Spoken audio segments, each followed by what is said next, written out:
दोस्तों, आप में से बहुत से लोग आज मुंबई, दिल्ली जैसे मेट्रो सिटीज़ में जॉब के लिए जाते होंगे। आप रोज़ उसी ऑफिस बिल्डिंग को देखते रहोगे।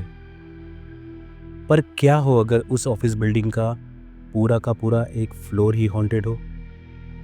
क्या हो कि आज 2025 तक वो फ्लोर अबैंडन्ड हो? तो अगर आप में हिम्मत हो तो ही इस वीडियो को एंड तक देखना, क्योंकि अगर आपने इस वीडियो को एंड तक देखा तो आप अपने ही ऑफिस में जाने से डर जाओगे। शायद आप सोच में पड़ जाओगे कि जिस ऑफिस में अभी आप काम कर रहे हो, क्या वो सेफ है? तो गाइज, मैं आपको आज एक कहानी बताऊंगा महाराष्ट्र के थाने सिटी के अंदर एक कॉल सेंटर की। लेकिन उससे पहले स्वागत है आपका मिस्टिक निखिल चैनल पे, और हॉरर और मिस्ट्री से भरे वीडियोस देखने के लिए सब्सक्राइब कीजिए मिस्टिक निखिल चैनल को। तो बात है 2018 की, जब थाने के एक कॉल सेंटर में एक न्यू ट्रेनिंग बैच चल रही थी। और इसी बैच में 3 अनजान लड़के सुमित, दीपक और अक्षय, इनकी आपस में पहचान हुई और ट्रेनिंग के बाद ऑन फ्लोर अच्छी दोस्ती भी हो गई। तीनों की एज 19-20 यानी आसपास ही थी, तो तीनों की वाइब एक दूसरे से अच्छी मैच हो रही थी और अपने एज वाइज वो घूमना फिरना, मस्ती करना, ये सब उनके लिए रेगुलर था। तो एक दिन हुआ यूँ कि कॉल सेंटर का सर्वर डाउन हो गया और पूरे फ्लोर को हाफ एन आवर का एक फ्री टाइम मिला। सब लोग टाइम पास करने में बिजी थे। कुछ लोग कैंटीन चले गए, कुछ लोग बिल्डिंग के नीचे राउंड मारने चले गए और कुछ लोग ऑफिस के अंदर ग्रुप बना के भूतों की स्टोरीज बता रहे थे। तो बातों बातों में एक सीनियर लड़के ने सबसे कहा कि गाइस, तुमको पता है अपने बिल्डिंग का 7th फ्लोर हॉन्टेड है और इतने सालों से वहां कभी कोई ऑफिस नहीं बन पाया। पहले तो सब उसका मजाक उड़ाते हैं कि आज के टाइम पे ये भूत वूत कहा, पर वो इतने कन्विक्शन के साथ कहता है कि सबको एक पॉइंट पे फील होता है कि शायद इसकी बात सच हो, और वो तीनों भी इस स्टोरी पर थोड़ा सा बिलीव तो करने लगते हैं।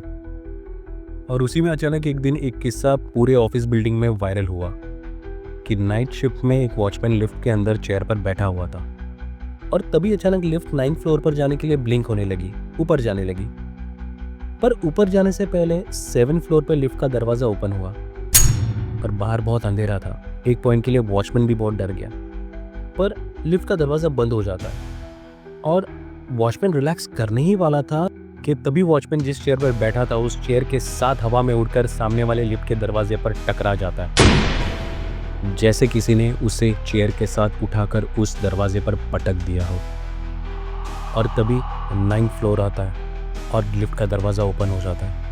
जैसे ही लिफ्ट का दरवाजा ओपन होता है, वॉचमैन आव देखता है ना ताव सीधा लिफ्ट के बाहर कूद जाता है और बाकी नाइट ड्यूटी वॉचमैन जो उसी फ्लोर पे काम कर रहे थे उनको ये पूरी स्टोरी बताता है। और उसके बाद जब तक वो उस ऑफिस में काम कर रहा था, उसने कभी नाइट शिफ्ट नहीं की और कुछ दिनों के बाद डर कर या किसी मजबूरी से उसने वहाँ की नौकरी भी छोड़ दी। वो तीनों ये स्टोरी सुनकर डर जाते, लेकिन उसके साथ साथ वो एक चीज़ के लिए एक्साइट हो जाते कि अपने आसपास कोई ऐसी पैरानॉर्मल चीज़ हो रही है और उनका जवान खून उनको 7th फ्लोर की तरफ खींच रहा होता। और एक दिन ये तीनों लंच ब्रेक में सीढ़ियों से 7th फ्लोर की ओर चले जाते हैं। तीनों जानबूझकर लिफ्ट से नहीं जाते क्योंकि किसी की नज़र में ना आए। तीनों जब 7th फ्लोर पर पहुंचते हैं तो फायर एग्जिट वाला डोर ऑलरेडी हाफ ओपन होता है। फ्लोर पर पूरी तरह अंधेरा होता है, बस बाहर से या टूटी हुई विंडो से जितनी रोशनी आ सके उतनी ही बस। फ्लोर देख के लग रहा होता है कि यहाँ बरसों पहले कोई ऑफिस था और कोई ऐसे ही अबेंडन छोड़ के भाग गया हो। फ्लोर एक्चुअल में डरावना लग रहा था, एक अजीब सी वाइब आ रही थी।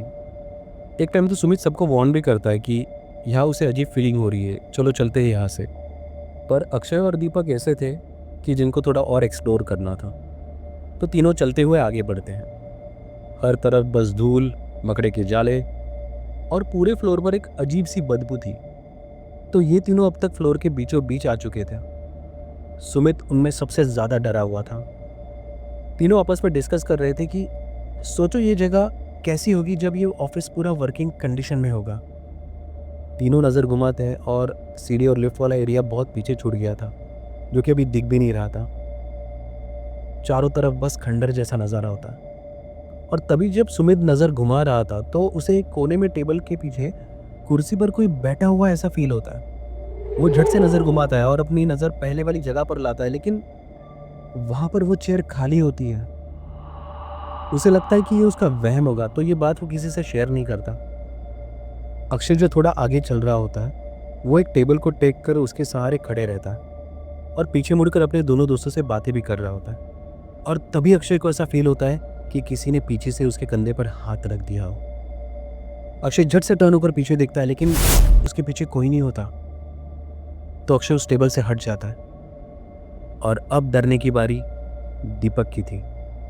दीपक जो सेंटर में चल रहा होता है, उसे अचानक चलते चलते आसपास की हवा बहुत ज़्यादा ठंडी महसूस होती है। वो एक्चुअल में डिफरेंशिएट कर सकता था कि एक कदम पीछे हवा नॉर्मल और एक कदम आगे हवा बहुत ज़्यादा ठंडी। दीपक वही रुकता है और सबसे आगे जो अक्षय चल रहा होता है उसे वापस चलने के लिए कहता है। तीनों ने कुछ ना कुछ एक्सपीरियंस तो किया था, बट तीनों ने एक दूसरे से ये बात शेयर नहीं की, शायद ये सोच के कि बाकी दो दोस्त मजाक उड़ाएंगे। पर तीनों इस बात से अनजान थे कि तीनों के साथ वहां पर कुछ ना कुछ हो रहा है। वो तीनों जितना अंदर जा रहे थे उतना कुछ ना कुछ एक्सपीरियंस उनके साथ हो रहा था। और इस बार तीनों ने एक साथ एक ओल्ड ऑफिस चेयर को गोल गोल घूमते देखा। और ये प्रैंक या नज़रों का धोखा नहीं हो सकता था, क्योंकि उस फ्लोर पर उन तीनों के अलावा कोई भी नहीं था। इस बात पर तीनों डर जाते हैं और पीछे मुड़कर लिफ्ट के पास आने के लिए भागने लगते हैं। पर थोड़ा पीछे आए पर रूफ का एक पोर्शन जो थर्माकोल प्लाई का था वो उनके सर पर गिर जाता है। लकीली तीनों को ज़्यादा चोट नहीं आती। वो तीनों तेज सीढ़ियों की डायरेक्शन में भाग रहे थे, पर जैसे अब उनको रास्ता मिल ही नहीं रहा था, तीनों बस भागे जा रहे थे जहाँ से आए थे वहां पर खंडहर के मानो खत्म होने का नाम ही नहीं ले रहा था। ऊपर से उनके पीछे फ्लोर पर आवाजें आ रही थी, जैसे कोई बार बार अपना हाथ टेबल पर पटक रहा हो। और तभी सुमित जो सबसे आगे भाग रहा था, वो पीछे मुड़कर देखता है कि मेरे दोस्त आ रहे कि नहीं। लेकिन वो ये देखता है कि अक्षय जो सबसे आखिरी में भाग रहा था, उसके पीछे और एक लड़का भागकर उनके साथ आ रहा है, जैसे कोई चार लोग भाग रहे हो। वो देख के सुमित और स्पीड बढ़ाता है और तभी सुमित को लेफ्ट आई साइड से लगता है कि कोई दौड़कर उसकी तरफ आ रहा है। और भागते हुए ही सुमित किसी चीज से टकराने से बचने के लिए दोनों हाथ लेफ्ट साइड में करता है और गिरते गिरते खुद को संभालता है। यहाँ भागते हुए दीपक को ऐसा फील होता है जैसे उसके पैर हैवी हो रहे हो और कोई उसको बाहर जाने से रोक रहा हो। फिर भी वो अपना भागना कंटिन्यू रखता है और फाइनली तीनों भागकर जैसे तैसे लिफ्ट एरिया की लॉबी में पहुंचते हैं। और एक नज़र पीछे घुमाकर देखते हैं तो तीनों को एक साथ उस फ्लोर पर एक टेबल पर एक लड़का बैठा हुआ दिखता है, जो बस उनकी तरफ घूर के गुस्से से देख रहा था, जैसे उस लड़के को इन तीनों का वहां पर जाना पसंद ना आया हो। तीनों में लिफ्ट का बटन दबाकर लिफ्ट का वेट करने का पेशेंस तो नहीं था, तो तीनों फायर एग्जिट वाले डोर से सीढ़ियों की तरफ भागते हैं। वो तीनों भागकर अपने रोज के ऑफिस फ्लोर पर आते हैं और ऑफिस छूटने तक तीनों एक दूसरे से बात ही नहीं करते और ना ही ऑफिस में बाकी किसी से बात करते हैं। सुमित और दीपक इतने डर जाते हैं कि वो बीमार पड़ जाते हैं और अक्षय इतना सदमे में रहता है कि कुछ दिनों तक वो किसी से भी बात नहीं करता। काफी दिनों के बाद वो तीनों अपने अपने घर वालों को पूरी स्टोरी बताते हैं और उस दिन के बाद तीनों उस ऑफिस की बिल्डिंग में कभी भी पैर नहीं रखते। अक्षय और दीपक तो खुद को कैसे तो संभाल लेते हैं, उस सदमे से रिकवर हो जाते हैं, पर सुमित की तबीयत दिन ब दिन बिगड़ती जाती है। उसके पेरेंट्स ने कई डॉक्टर्स को दिखाया, पर सुमित को क्या बीमारी हुई है इसका कभी कुछ पता ही नहीं चल सका। तो फिर उसके पेरेंट्स ने कई पंडित कई तांत्रिकों को दिखाया, कई सारी विधि करवाई, पर सुमित कभी उस चीज से रिकवर ही नहीं हो पाया। और इस घटना के लगभग 3 महीने बाद अनजान रीजन से सुमित इस दुनिया को छोड़कर हमेशा हमेशा के लिए चला गया। तो दोस्तों, आप जिस ऑफिस में अभी काम कर रहे हो, क्या वहाँ कोई फ्लोर या कोई सेक्शन सालों से अबेंडन पड़ा है? अगर है तो प्लीज उसे एक्सप्लोर करने ना जाए, क्योंकि आपकी एक गलती आपको ऐसे मोड़ पर ले जाएगी जहां पर आपकी मौजूदगी से आप किसी आत्मा को जगा दोगे। सो गाइस, सेफ रहे और ऐसे एडवेंचर से जितना हो सके उतना बचे रहे। और आपके पास ऐसे कोई हॉन्टेड एक्सपीरियंसेस हो तो प्लीज़ हमारे साथ शेयर कीजिए और ऐसे ही हॉरर स्टोरीज के लिए चैनल को सब्सक्राइब कीजिए। तो मिलते हैं एक और कहानी के साथ अगले वीडियो में।